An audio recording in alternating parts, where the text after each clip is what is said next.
Hi, everyone. Welcome back to the Pot Smoker's Bible. My name is Zion. I'm the author of the Pot Smoker's Bible, which contains the prophetic book of Zion, where I get my name and authority. It comes from the Ketuvim, or Old Testament of the Hebrew Bible.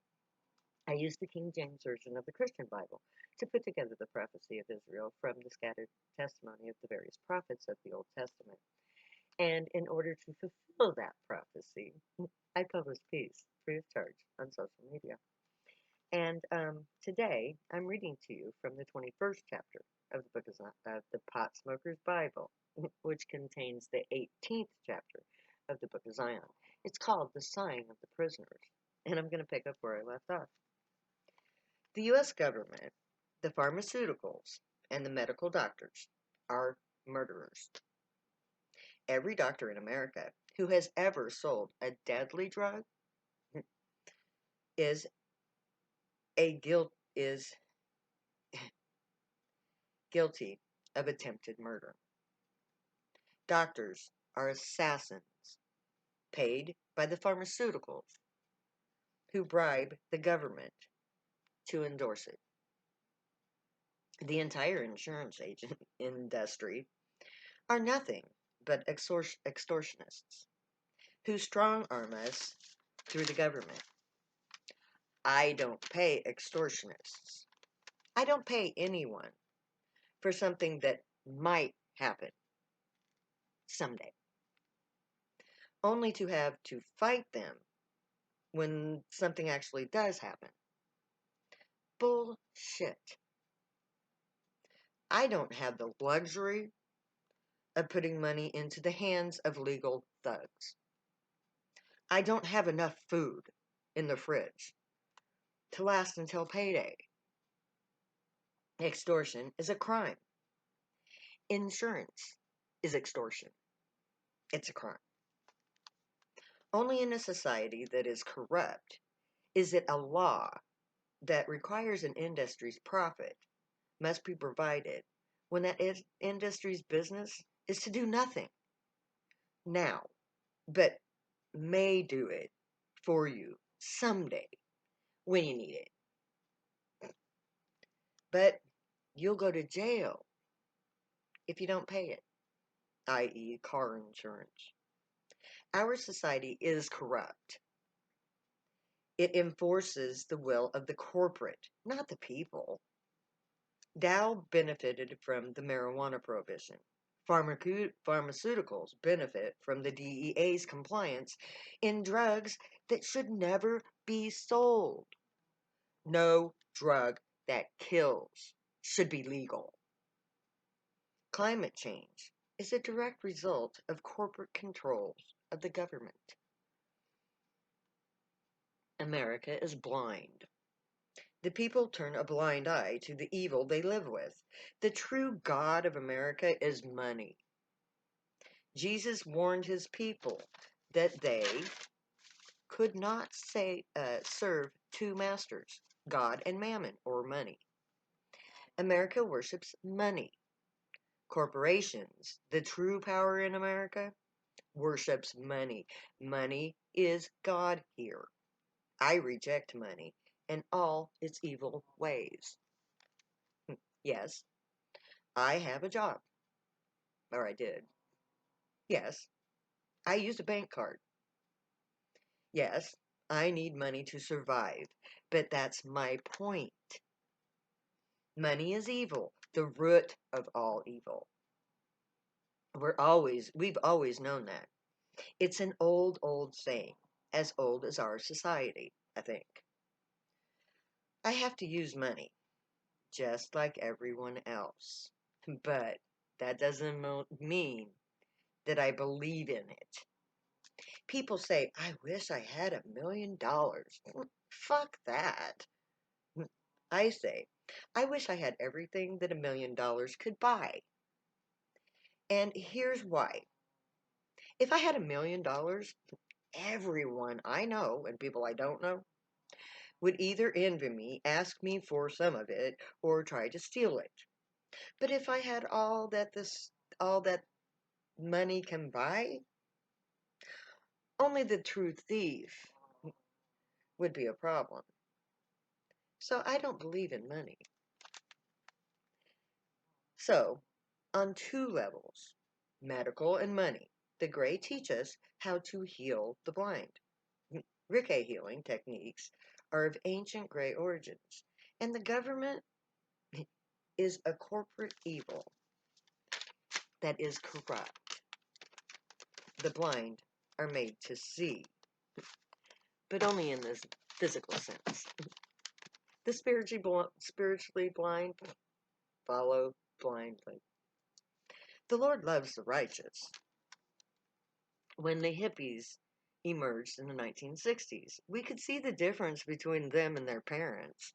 The peace-loving, colorful, free-spirited Gray were in stark contrast to their parents, who are part of the society that had oppressed them. This free spirit, this peace-loving unity, was the love of the Gray. You should watch the movie Hair from the 70s. Watch the joy that the hippies felt. Listen to the joy in the songs. That is the display of this love of the Gray. Hair, the musical, to me, embodies the joy of being Gray. I sang a song in acting class from the movie, Easy to Be Hard, for my final exam. I got an A. I love this movie. When I did my singing telegrams, I danced on a table, just like in this movie. I can feel the love that the Gray have for me and my people all through the years. When I cried alone, I felt their love and comfort. I would tingle like I was wrapped in love. On to verse 9. The Lord preserveth the strangers. This is talking about the strangers who are pulled over by the police and arrested on drug charges. It also talks about immigrants. These strangers, as I've said, suffer more than anyone else in regards to the distance they have traveled. No one should be prevented from free passage in a just society. He relieveth the fatherless and the widow.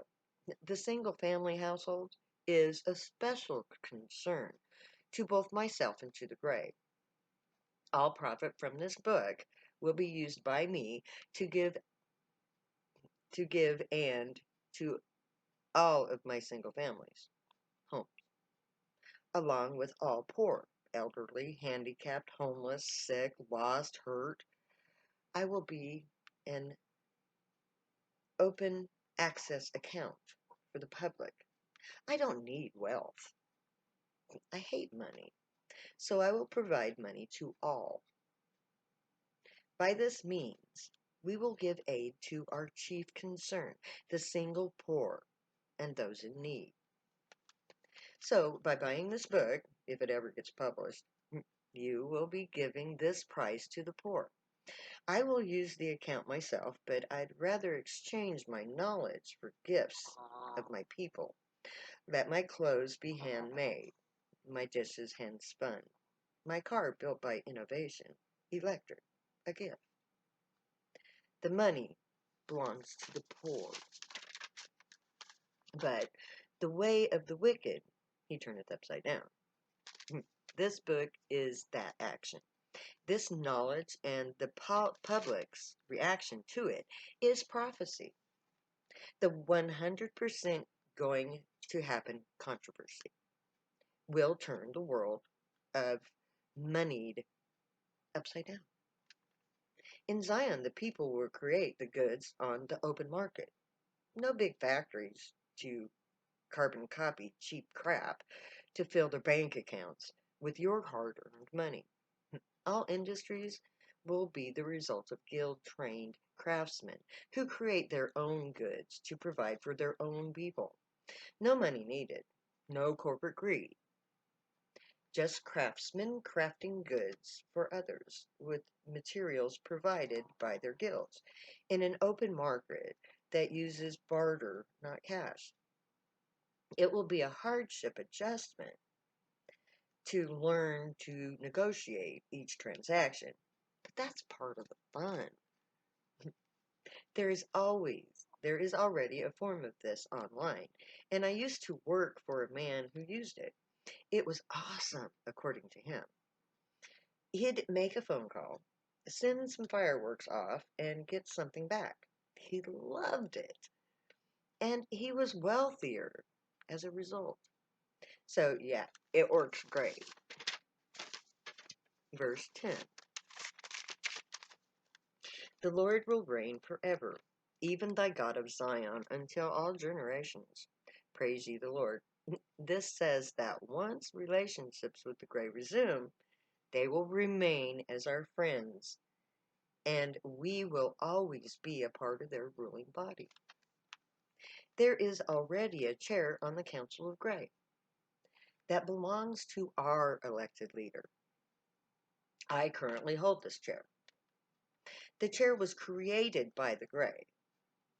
It is on their council, and they trained me from 1979 to hold that chair. I am their authority on earth, or as they call it, Zion. I am given the name Zion because that is the name of our world, and I am named after it. The nation of Zion is, however, named after me. Zion is also a name of a unicorn from a planet called Heaven in another universe. We are named after her. To tell her story, I would have to write a novel. It is her spirit that is said to embody the earth. The earth is Zion. I am named after her. I plan on writing her story next because she is so beautiful. So, I plan on writing that novel next. So, the planet Zion is already being represented on the Council of Grey. I am consulted on human matters. It is my job to protect my planet, my race, my people, and my fellow council members, who have a representative on the Council of the Milky Way. I am elected and approved by this council also, and it is an intergalactic council. I do not require election on Earth. I am elected by higher powers. I am imposed on the human race by those who rule on higher planes. We as a race are a dismal failure. We have no outward sign of growing up. And we crossed a line of galactic law. We destroyed ourselves, requiring them to intervene. I am their chosen leader for this planet. I am required to use the provided means to uphold intergalactic law. I'm chosen because we broke the laws of those who rule over us. I will hold this chair until the time comes for the human population to elect for themselves a qualified candidate. One who is qualified not by human standards, but by intergalactic standards. When that time comes, I will honor the vote of the entire planet. Why wouldn't I?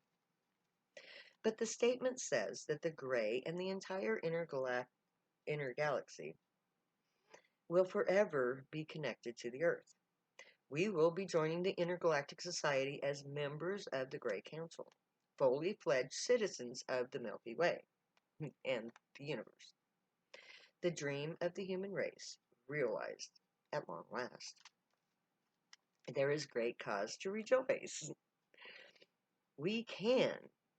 Uh, uh, May the great watch over you, guide you, protect you, and keep you from all harm. May they teach you right from wrong, and may you be worthy of them. May your thoughts, words, and deeds reflect truth, good, and light, the unicorn way. Find your joy and pursue it, and make that your guild choice in the coming years. If you use drugs, stay happy and high. You have every right and reason to. Believe me, I know. I wrote the books. My name is Zion, and I am the prophet of the Most High God of Israel.